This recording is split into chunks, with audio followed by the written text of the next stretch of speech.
Hello, my name's Bev and I'm the author of the book Please Eat, A Mother's Struggle to Free Her Teenage Son from Anorexia, which describes our family's battle with the deadly eating disorder, anorexia nervosa, which my teenage son Ben developed back in 2009 when he was just 15 years old. This post is from the 13th of June 2011 and it describes a bit of a blip, but then eating disorder recovery is never going to be a straight line. There are always going to be issues and blips, one or two steps backwards, then you move forwards again and so on, hopefully moving forwards more than you are moving backwards. This post is called Frustrated, but not in the least surprised that I got a phone call from Ben at break saying, "Can you come and pick me up at lunchtime?" So much for doing full school days from today onwards, but there you go. I knew he'd had a sleepless night, but I wanted to check if there was anything else that was holding him back from doing a whole day. So when I picked him up, I asked him. "It's a number of things," he said. "Today has been a really hard day. For a start, I had a bit of a lonely morning. Then I saw the lunch menu and there was nothing on it I could really have." "Why? What was on it?" I asked. "Spaghetti carbonara and chicken Kievs," he said, "and I couldn't handle the girls in history lessons talking about slimming down for their summer holidays. All I heard was constant talk about cutting back on meals, bikinis, flab, stuff like that, and it was too much for me." "So how will you come to terms with listening to girls talking about things like that?" I asked. "After all, I guess most girls talk about that kind of thing at this time of year, so you will have to get used to it." He's mentioned that kind of thing before, and it's another roadblock we need to overcome. Undeterred, I stuck my oar out and added, "Do you feel able to go over calories today?" Because we agreed he would try to go over as much as possible in order to regain all that lost weight. "No," he said, which is exactly what he said yesterday and the day before too.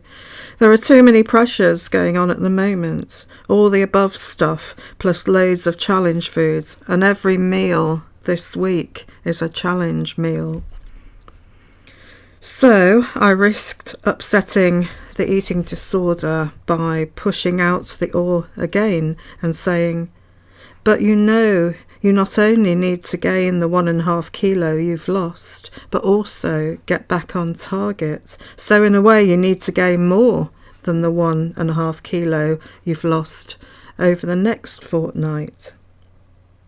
"I only lost the 1.5 kilo because I was ill, so no other reason," he insisted. Damn, I thought. Of course I wanted to scream, "You're bloody skinny. You could eat fish and chips 5 times a day, every day for a whole week, and you still wouldn't put on much weight, let alone blob out into Billy Bunter. Why can't you blooming well see this? We've been with this bloody thing now for so long. You think you'd at least be able to realise that yes, you can eat what the heck you like, and indeed you do need to eat what the heck you like, or we'll be at this skin and bones weight stage forever." But of course I kept silent. I didn't say any of that.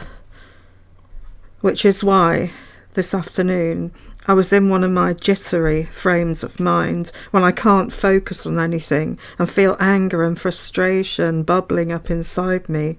Anger at the anorexia for continuing to steal my son's life when he's been ill for nearly 2 years. Frustration at CAMS for letting him stay at this low weight, now a lower weight than he was at the start of the CAMS treatment back in February 2010. Yet from what he's picked up from them, Ben believes he is weight restored, which of course the eating disorder latched onto immediately, possibly taking it as a cue to put on the brakes. The eating disorder, CAMS or whatever, I just wanted to vent my anger, frustration at something today for showing that there are still so many issues we need to overcome before Ben recovers. Oh well, tomorrow is another day, another bash at trying to stay in school for a full day. And that's the end of that post. As you can see, it's not only really depressing as a parent to go through experiences where you think your child is really recovering and a wonderful future beckons or gets closer, and then for something to happen that makes you feel like you've actually achieved nothing at all, which of course isn't true. You have achieved, and they have achieved so very much. But sometimes you just get exhausted and you think, I've been doing this thing for so long, I've been trying to get him through this bloody awful eating disorder, I've worked hard, I've done everything I can, and you just feel like if only I could just walk away from this and give up, because really I've had enough. And that's how it does feel on quite a few occasions, regular occasions, as a parent of a young person with an eating disorder. But of course, you know, you can't walk out. It's not like a job that you can just hand in your notice or say, I need some days off sick, or I'm going to take a bit of a holiday and then come back to it. It's not like that. It just goes on and on and on. And you know that you have to pick yourself up, dust yourself down and all that stuff, and just get on with it and continue a momentum forward rather than backwards. Because as a parent, you are such an important part of the recovery mix. But anyway, I knew that the next day was another day, and it was maybe time to look at the recovery contracts and to see if we could tweak it in some way to help Ben overcome this current hurdle. Because although it appeared like several steps back, in real terms, it probably wasn't. It was just showing what areas needed addressing and looking at in more detail and helping Ben through. It's a bit like when you go for a walk in the woods and you're just trundling along quite nicely when suddenly you come across a huge muddy, boggy section that you need to kind of cling on to the trees roundabouts to negotiate your way round it or across it, looking for places where you can place your foot that aren't going to end up soaking your walking boots and filling them with mud. But you know you have to get round it, you can't turn back. And I'm glad that we did persevere with the recovery contract, and also just by encouraging Ben to be able to move on from this blip, because he always said that the recovery contract was the number one thing that helped him recover. As I've said before, a contract like this might not fit everyone, and it certainly wouldn't have worked had it come at a different time in Ben's recovery, earlier on, for example.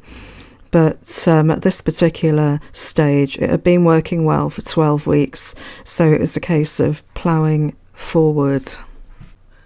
If you're struggling as a parent trying to get a young person through their eating disorder, I'd like to read you a card which my son gave me. It was the day before he left for university in 2012, and he gave me a card that says, "Thank you very much." And this is what he says in it: "Thank you for being the one who never gave up. Love and kisses from Ben." Thank you for being the one who never gave up. That's the line that always comes to mind now. The feeling that my son Ben needed this support, even though he might appear at times that he was fighting against it. He really needed this support, and looking back to say thank you for being the one who never gave up just says it all, really. And I hope that encourages you in your own fight, either through an eating disorder or if you're trying to help a young person get through their eating disorder and recover. You'll find a link below to my blog, and you'll also find a link to my website where you can download free PDFs of my blog, and also a link to Amazon where you can buy a copy of my book.